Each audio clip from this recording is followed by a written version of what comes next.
Mumbai cricket असोसिएशनचे अध्यक्ष अमोल काळे यांचे निधन।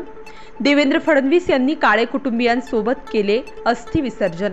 मुंबई क्रिकेट असोसिएशनचे अध्यक्ष अमोल काळे यांचं सोमवारी हृदयविकाराच्या तीव्र झटक्यानं अमेरिकेतल्या न्यूयॉर्कमध्ये निधन झालं होतं। बुधवारी वांद्रे येथील सांताक्रूज हिंदू स्मशानभूमीत सायंकाळी 5 वाजता त्यांच्यावर अंत्यसंस्कार करण्यात आले। त्यानंतर आज अमोल काळे यांच्या अस्थि विसर्जन करण्यासाठी अमोल काळे यांच्या परिवारासोबत राज्याचे उपमुख्यमंत्री देवेंद्र फडणवीस नाशिकमध्ये आले होते। उपमुख्यमंत्री देवेंद्र फडणवीस हे नाशिकच्या गेटवर थांबले होते। त्यानंतर त्यांनी काळे कुटुंबासोबत रामकुंड येथे येऊन अमोल काळे यांच्या अस्थीचे विसर्जन केले। अमोल काळे हे मूळचे नागपुरातील असल्यामुळे उपमुख्यमंत्री देवेंद्र फडणवीस आणि अमोल काळे हे बालपणीचे मित्र होते। 2014 मध्ये महायुतीचे सरकार सत्तेत आल्यानंतर उपमुख्यमंत्री देवेंद्र फडणवीस यांचे अत्यंत विश्वासू म्हणून काळे यांच्याकडे पाहिले जात होते। स्टार न्यूज साठी रोहित गायकवाड, नाशिक।